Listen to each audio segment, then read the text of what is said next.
ولن تستطيعوا أن تعدلوا بين النساء ولو حرصتم فلا تميلوا كل الميل فتذروها كالمعلقة وإن تصلحوا وتتقوا فإن الله كان غفورا رحيما ولن تستطيعوا നിങ്ങൾക്ക് സാധിക്കുന്നതല്ല أن تعدلوا بين النساء സ്ത്രീകൾക്കിടയിൽ തുല്യത കാണിക്കാൻ നിങ്ങൾക്ക് സാധിക്കുന്നതല്ല വലൗ ഹറസ്തും നിങ്ങൾ എത്ര താൽപര്യം കാണിച്ചാലും ശരി ഫലാ തമീലൂ കുല്ലൽ മൈൽ ആകയാൽ ഒരു ഭാഗത്തേക്ക് നിങ്ങൾ പരിപൂർണമായി ചായരുത് ഫതദറൂഹാ കൽ മുഅല്ലഖ മറുഭാഗത്തെ നിങ്ങൾ തൂക്കിയിടപ്പെട്ട വസ്തുവിനെ പോലെയുമാക്കരുത് വഇൻ തുസ്ലിഹൂ വതത്തഖൂ നിങ്ങൾ യോജിപ്പുണ്ടാക്കാൻ പരിശ്രമിക്കുകയും ഭയഭക്തി മുറുകെ പിടിക്കുകയും ചെയ്താൽ ഫഇന്നല്ലാഹ കാന ഗഫൂറർ റഹീമാ തീർച്ചയായും അല്ലാഹു വളരെ പൊറുക്കുന്നവനും വലിയ കാരുണ്യവാനുമാണ്.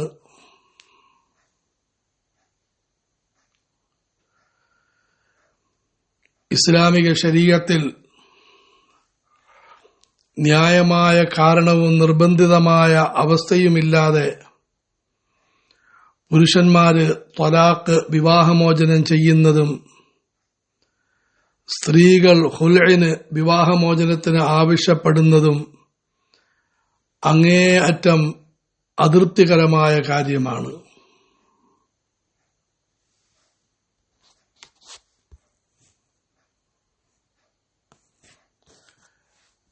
എന്നാൽ ചില സാഹചര്യങ്ങളിൽ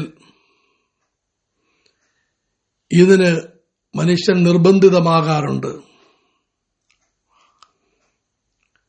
ഇസ്ലാം പറയുന്നു, ആദ്യമായി അത്തരം സാഹചര്യങ്ങളെ ഒഴിവാക്കാൻ നിങ്ങൾ പരിശ്രമിക്കണം.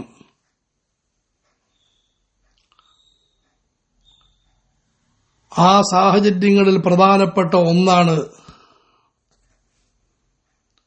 ബഹുഭാര്യത്വം എന്ന് പറയുന്നത്.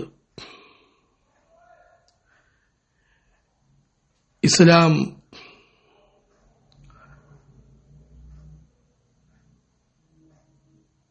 എല്ലാവരോടും നീതി കാണിക്കണം എന്ന നിബന്ധനയോടെ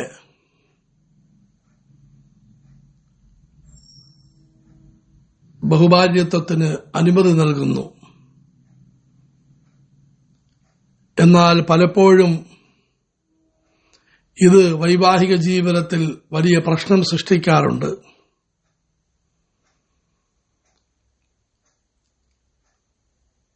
അതുകൊണ്ട് അതുമായി ബന്ധപ്പെട്ടൊരു നിർദ്ദേശം ഈ സൂറത്തിന്റെ ആരംഭത്തിൽ പറഞ്ഞു. നിങ്ങൾ നീതി കാണിക്കുമെന്ന് ഉറപ്പുണ്ടെങ്കിൽ ബഹുഭാര്യത്വം സ്വീകരിക്കുക, അല്ലാത്ത പക്ഷം നിങ്ങൾ ഏക പത്നിയെ കൊണ്ട് തൃപ്തിപ്പെടണം. ഇതുമായി ബന്ധപ്പെട്ട വിശദീകരണം ഈ സൂറത്തിന്റെ ആരംഭത്തിൽ കഴിഞ്ഞുപോയി. ഇവിടെ അല്ലാഹു സുബ്ഹാനഹു വ തആല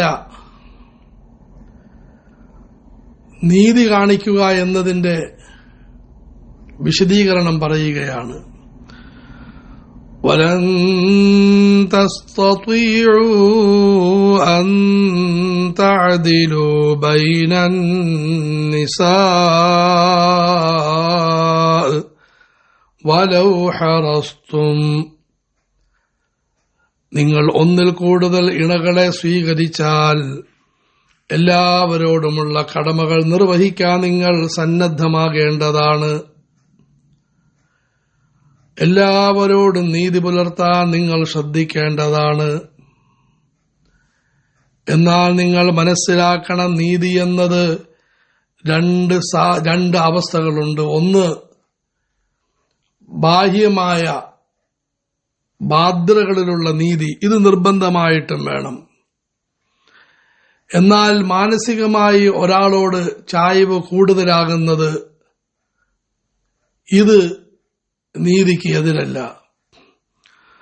വലൻ തസ്തതിഉ അൻ തഅദിലു ബൈനൻ നിസാഇ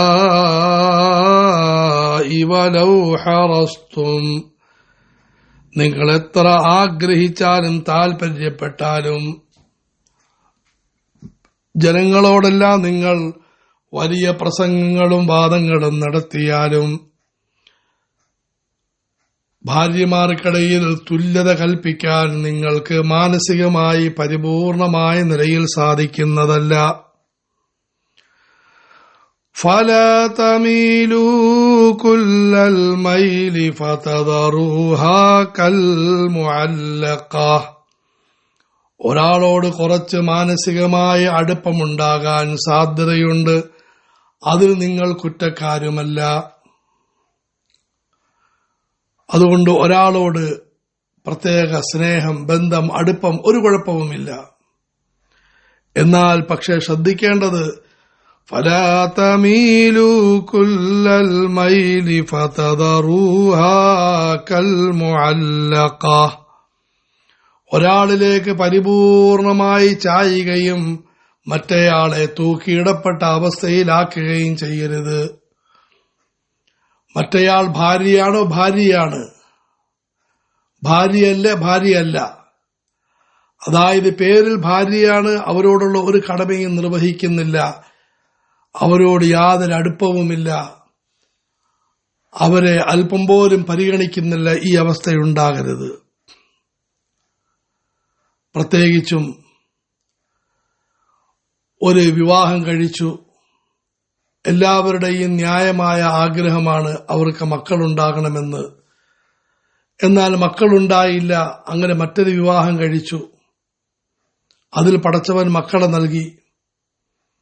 ഈ സമയത്ത് കുടുംബത്തിൽ വലിയ പ്രശ്നങ്ങൾ ഉണ്ടാകാറുണ്ട്.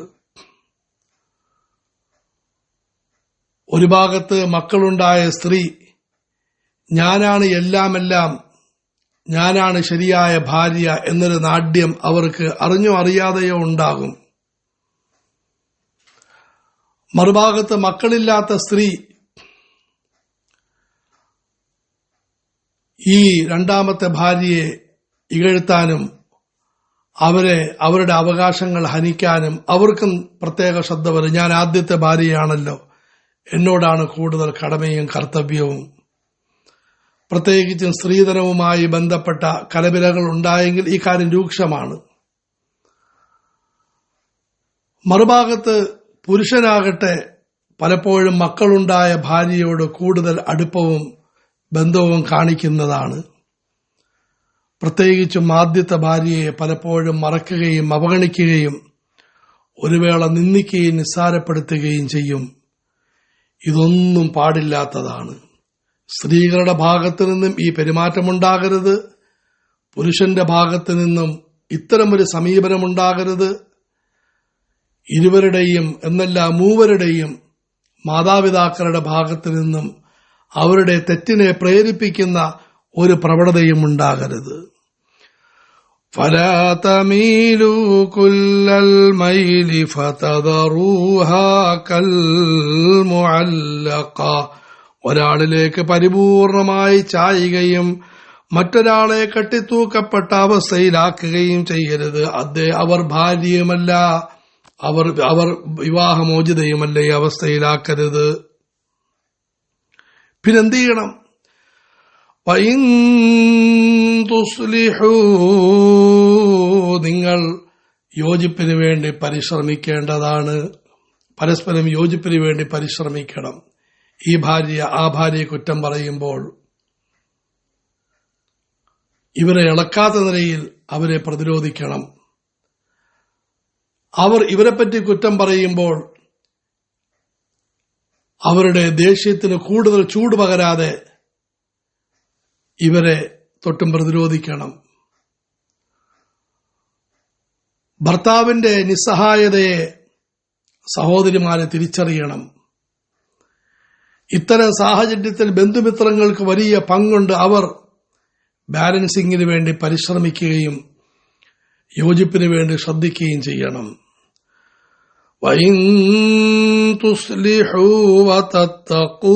യഥാർത്ഥത്തിൽ ഇതേ പ്രശ്നം വിവാഹത്തിന് ശേഷം സ്വന്തം മാതാവിന്റെയും ഭാര്യയുടെയും ഇടയിലുണ്ടാകും. സ്വന്തം കുടുംബത്തിന്റെയും ഭാര്യയുടെ കുടുംബത്തിന്റെയും ഇടയിൽ, സ്വന്തം കുടുംബത്തിന്റെയും ഭർത്താവിന്റെയും കുടുംബത്തിന്റെ ഇടയിലുമുണ്ടാകും. അവിടെയും സുൽഹിന് വേണ്ടി പരിശ്രമിക്കണം. മഹാനായ ഉസ്താദ് റഹ്മത്തുള്ളാഹി അലൈഹി ഒന്നാന്തരം ഉദാഹരണം പറയാറുണ്ട്. മാതാവിനെ തലയിൽ കയറ്റി വെക്കണം, പക്ഷെ ഭാര്യയുടെ നെഞ്ചിൽ നിന്നുകൊണ്ടാകണ്ട. ഭാര്യയെ തലയിൽ കയറ്റി വെക്കണം, മാതാവിന്റെ നെഞ്ചിൽ നിന്നുകൊണ്ടാകേണ്ടതില്ല. ഒരു തോളിൽ ഭാര്യയെ വെക്കിൻ, മറ്റേ തോളിൽ മാതാവിനെ വെക്കിൻ, എന്നിട്ട് സ്വച്ഛന്തമായി സഞ്ചരിക്കിൻ. ഇതേ കാര്യം തന്നെയാണ് ബഹുഭാര്യത്വത്തിന്റെ വിഷയത്തിലും. ഒരു ഭാഗത്ത് ഒന്നാം ഭാര്യ, മറുഭാഗത്ത് രണ്ടാം ഭാര്യ, രണ്ടുപേരെയും കൊണ്ടുപോകിൻ. തെളിവ് വേണമോ? മുഹമ്മദ് റസൂലുള്ളാഹി സല്ലല്ലാഹു അലൈഹി വസല്ലമയിലേക്ക് നോക്കിൻ. യാതൊരു നാണത്തിന്റെയും ആവശ്യമില്ല. പ്രവാചകൻ പല വിവാഹം കഴിച്ചു, എല്ലാം വിജയപ്രദമാണ്. കാരണം തങ്ങൾ സുൽഹിന് വേണ്ടി പരിശ്രമിച്ചിരുന്നു.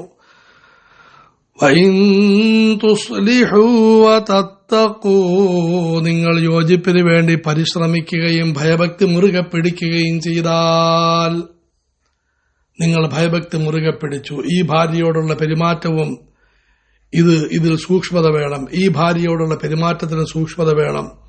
എന്റെ വിഷയത്തിലും അവളുടെ വിഷയത്തിലുമുള്ള പെരുമാറ്റത്തിൽ, ഭർത്താവിനോടുള്ള പെരുമാറ്റത്തിൽ സൂക്ഷ്മത വേണം. അതുപോലെ ഞങ്ങളുടെ കുടുംബത്തിലെ വിവാഹത്തിന്റെ വിഷയത്തിൽ ഞാൻ സൂക്ഷ്മത കാണിക്കണം. ഈ ബോധം നിലനിർത്തിക്കൊണ്ട് മുന്നോട്ട് നീങ്ങിയാൽ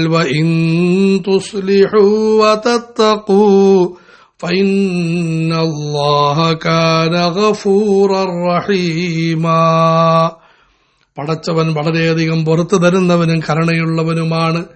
ഇതിൽ പ്രധാനപ്പെട്ട സൂചനയുണ്ട്. ആദ്യത്തെ ഭാര്യയ്ക്ക് മാപ്പ് കൊടുത്തു, രണ്ടാമത്തെ ഭാര്യയ്ക്ക് മാപ്പ് കൊടുത്തു, ഭർത്താവിനും മാപ്പ് കൊടുത്തു, മക്കൾക്കും മാപ്പ് കൊടുത്തു, മരുമക്കൾക്കുമെല്ലാം മാപ്പ് കൊടുത്തു.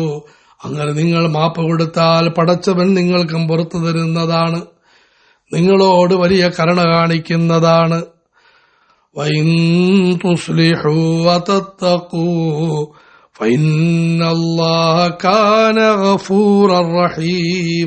നായകൻ മുഹമ്മദുർ റസൂലുള്ളാഹി സല്ലല്ലാഹു അലൈഹി വസല്ലമയിലേക്ക് നോക്കിൻ. അള്ളാഹുവിനോടുള്ള കടമ പാലിക്കുന്നുണ്ട്, അടിമകളോടുള്ള കടമകളും പാലിക്കുന്നുണ്ട്, മാതാപിതാക്കളോടുള്ള കടമകളും പാലിച്ചു, ഇണകളോടുള്ള കടമകളും പാലിച്ചു, മക്കളോടും മരുമക്കളോടും മുസ്ലിമീങ്ങളോടും അമുസ്ലിമീങ്ങളോടും മൃഗങ്ങളോടും എല്ലാ വസ്തുക്കളോടും മുഹമ്മദുർ റസൂലുള്ളാഹി സല്ലല്ലാഹു അലൈഹി വസല്ലം കടമകൾ പാലിച്ചു. എന്തുകൊണ്ട്? സുൽഹിന്റെ ഗുണം മുറുകെ പിടിച്ചു, തഖ്വയുടെ ഗുണം മുറുകെ പിടിച്ചു. അള്ളാഹു നമുക്ക് തൗഫീഖ് നൽകുമാറാകട്ടെ.